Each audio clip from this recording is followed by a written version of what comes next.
My name is Manoj Chugh, and I am what you could say a student of the information technology industry. I've spent 41 years, very, very exciting, and I would say very blessed and fortunate to do many, many different roles. I am very, very delighted that today we are kickstarting a video series with Express Computers. And I do hope that over the next several months, we will get the opportunity to interact and learn from each other. One of the questions which I was asked was, where would I like to begin this video series? And as I look at the landscape and as I look at vibrant India, what clearly struck me was the significant impact that SMBs and MSMEs are making to our economy. And I thought that perhaps I'd like to begin the video series with an ode to them. And what I'm going to talk about over the next few minutes is about digital transformation, what it means for SMBs and MSMEs. But before that, let me just pause and share with you that I think the time has come. You know, the government is very focused in terms of working and partnering with industry, with MSMEs, with SMBs to take India to the next level. And we are very confident that over the next 25 years, or as we call it, the Amrit Kal, India will become a developed country. But as we move through that journey, there's going to be a lot of excitement. There will be some frustration. There will be lots of things that we are going to celebrate. And therefore, what I'd like to do is start by sharing my perspectives on the imperatives, opportunities, and challenges that SMBs and MSMEs will have to brace up to face and, of course, certainly succeed as they embrace digital transformation. Let me take a few minutes to give a big shout out to each and every one of our organizations and our businesses in this sector. You know, it is surprising and perhaps might amaze some of you that we have a whopping 63 million non-agricultural MSMEs in India, and more than half of them are in fact in rural areas. They cut across both the services and the manufacturing sector. And in fact, 30% of them are engaged in some manner or the other with some manufacturing activities. Just sharing a few metrics to set the context. Today, MSMEs, SMBs contribute to nearly 27% of the country's GDP. They actually account for 40% of the gross industrial value add. And believe it or not, they contribute to 40% of our country's exports. When we look at employment, and you know that employment is a big issue, they employ 120 million people, and in fact are the second largest employers after agriculture. In short, SMBs and MSMEs are the backbone of our country. And unless they succeed, we are not going to win. Unless they win, we will not become a developed nation.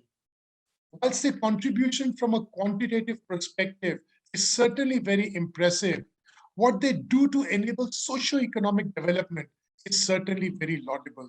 And we all know that they play a very, very important role in providing employment opportunities, both in rural and urban areas, and also help in the industrialization of our less fortunate cousins who are in areas which are relatively less developed, because they are able to, at a relatively low capital cost, set up some marvelous businesses.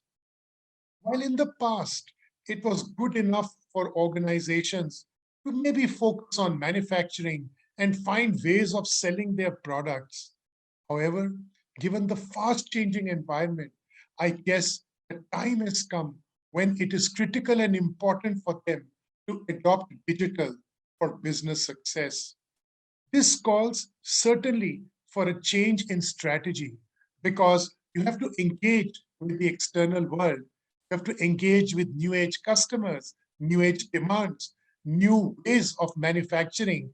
And therefore, this will require a change in strategy for our SMBs and MSMEs who are intricately woven into the very fabric of our country. And when that change of strategy occurs, it is only important that the underlying processes need to also undergo a re-architecture. And as we look at new processes to help us implement a new strategy, one thing which is becoming very clear is that these processes have to be powered by digital for business survival, if not for anything else. The good news is that digital is already getting embedded rather very rapidly into certainly some of our processes. In fact, over 70% payments today, which SMBs and MSMEs are engaged with in the marketplace, are made through digital channels. Not only that, many of our SMBs and MSMEs who are focused on the financial services sector, for example, in tier 2 and tier 3 cities, are leading from the front, motivating the ecosystem to use innovative banking services and products. And they cannot do that if they are not digitally enabled. Services-based MSMEs are certainly noticing that there is a rapid change that is occurring in terms of expectations that their customers have from them, because their customers are now asking for superior mechanisms of digital experiences that they are wanting from them. And these experiences and the expectations thereof are in fact becoming mainstream.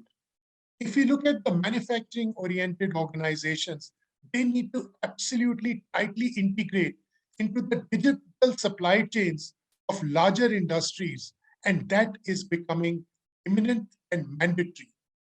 Many organizations have absolutely understood that if they have to succeed in the new age, they need to rethink their strategy. And I guess, as I have mentioned, obviously re-architect their business processes powered by digital.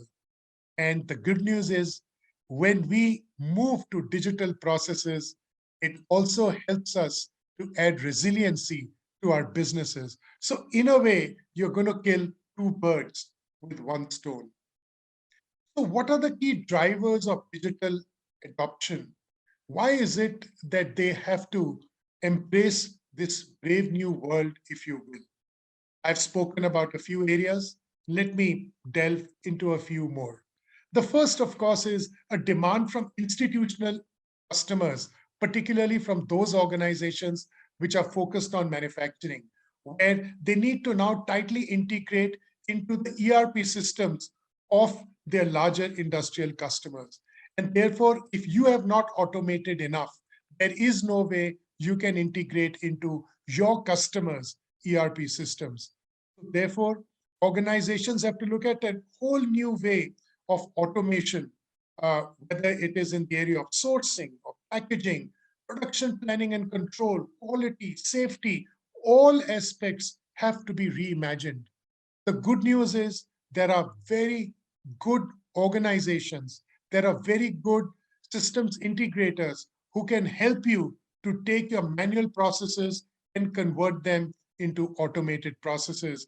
In fact, an organization that I've seen doing phenomenal work is called RPA Tech, where they're working with manufacturing and services organizations, taking their processes and making sure that they digitally transform them to significantly improve the quality of outcomes that these organizations are delivering to their customers. The push for greater productivity, particularly cutting across the shop floor to the top floor, is again becoming very important. And all of us have heard about the very keen desire of organizations to implement Industry 4.0 solutions. We know that IoT is enabling real-time data collation from the shop floor, which in turn can be integrated into the ERP systems through a manufacturing execution system. Data collated through IoT can actually be also fed into analytics engines that could reside in public clouds. Now, if what I have said is a mouthful, don't worry, we will decode a lot of this as we go along in these video series.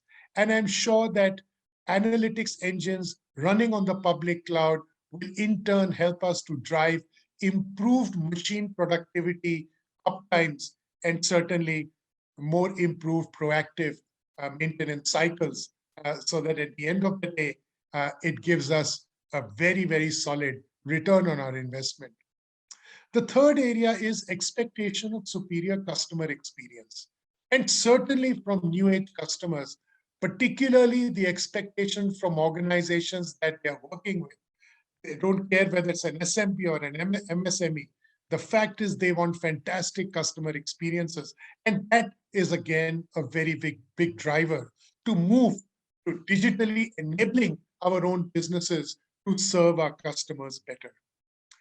Start looking at, for example, the business compulsion for consumer goods focused organizations.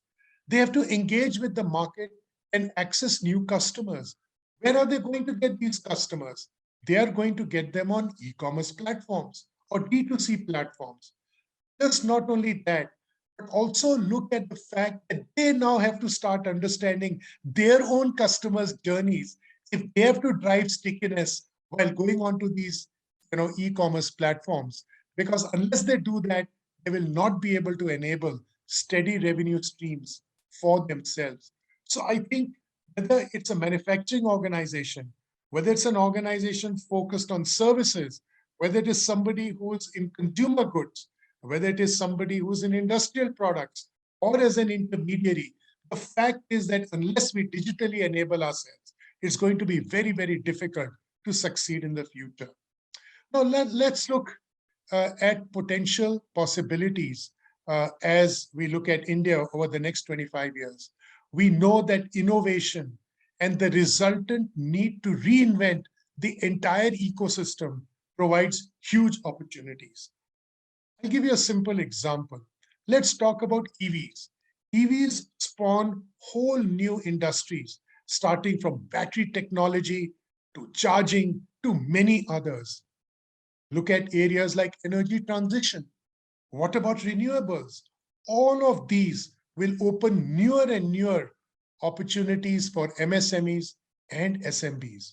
But if we are not digitally enabled, if we do not embrace digital transformation, it is not going to be possible for us to participate in these new value streams which are opening up in front of us. Amrit Kal, India will be a developed country over the next 25 years. The opportunity for SMBs and MSMEs to work with those organizations who have signed up the new PLI schemes, the fact that the world is looking at India, whether it's China +1 or anyone else +1, India is certainly the apple of everyone's eye. This is where the opportunity lies for our SMBs and MSMEs. While you'll agree that the drivers are compelling, there are certain challenges which have to be addressed. First is, of course, capital. Many of my friends tell me, Manoj, all this is great, this is fascinating. We can see a great India, developed India, but I don't have capital, I don't have enough of it. So how can I make sure that I succeed? I seize the opportunity. And they see that as a barrier to growth. I think we need to help ourselves by supporting and helping financial institutions to gain access to richer business data sets. We will in turn help them to be able to come up with innovative scoring techniques to assess our credit worthiness so that we can get capital at a lower cost. In fact, as an example, by engaging with account aggregators, and the Reserve Bank of India has come out with the policy, and there are a number of account aggregators that are now available in India.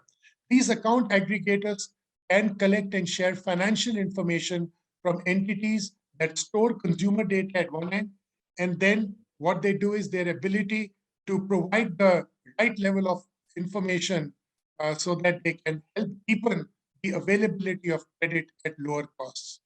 I think these organizations that are digitally savvy, who will be able to share a lot of more data, will be able to engage meaningfully with account aggregators, will certainly benefit from lower credit costs, just as one of many examples.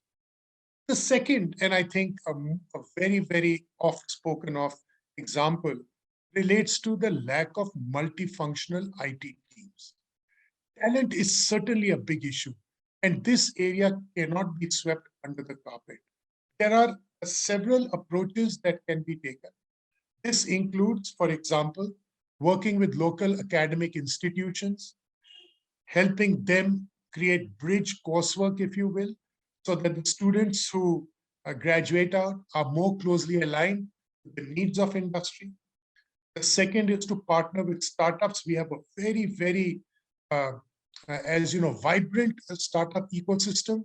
How can SMBs and MSMEs partner with them so that at lower cost they can provide solutions that will help, this very vibrant community. And the third is motivating the local industry association to work with industry bodies that you are a part of to set up perhaps a center of excellence in partnership with technology OEMs so that they can be motivated to provide some kind of a shared service through the center of excellence, which would be cost optimal when you start looking at it unit by unit by unit. The third challenge I have found many organizations talk about is around cybersecurity. This is a critical topic and requires a very involved discussion. And I do hope that in a future session, I will be able to touch more in this area. Cybersecurity combined with data protection, safety, and availability are all important topics, given that data underpins all digital businesses. I think the fourth area is around new age IT solutions that need to be deployed. Now, whether it's in the area of productivity, whether it's in the area of messaging, whether it's in the area of analytics, whether it is in the area of production planning, control, ERP, and so on and so forth. We all recognize that the easier path forward for SMBs and MSMEs is to leverage a variety of SaaS solutions, which can be hosted and are hosted potentially on different public cloud environments. So it is not uncommon for an organization to be using SaaS applications across 2 or 3 different public clouds. Now, you know what the challenge is. Each cloud service provider has his own or her own set of tools for the workload that is deployed. They have their own mechanisms of providing monitoring, security, and so on and so forth. And if we have to manage many different public cloud environments, you in effect look at it like a cloud silo. The answer is it becomes very, very difficult, very, very complex, particularly for an SMB or an MSME. I have good news to share with you. Fortunately, we have an answer at least to this problem today. Organizations like Cloudworks have developed a multi-cloud management platform that provide a unique technology layer that sits on top of all of these cloud service providers so that you can manage all of this through a single pane of glass while making sure that you continue to use the full capability and potential that a public cloud provider offers you. So things like visibility, ease of management, ability to forecast demand, and very importantly, when you go to the public cloud, real-time cost optimization becomes critical. The good news is that today you can deploy such solutions in less than 30 minutes. You take 10 minutes to onboard, and within a day or so, you can start looking at cost optimization recommendations, making the return on investment worthwhile. Net, digital is here to stay. SMBs and MSMEs in India have a huge opportunity to leverage these technologies to improve productivity, profitability, efficiency, and efficacy.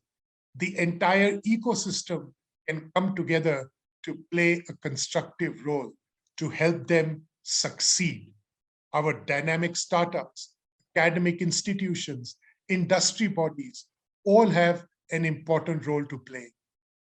I must say that I'm optimistic about the future and the rapid adoption of digital technologies by our SMBs and the MSME sector.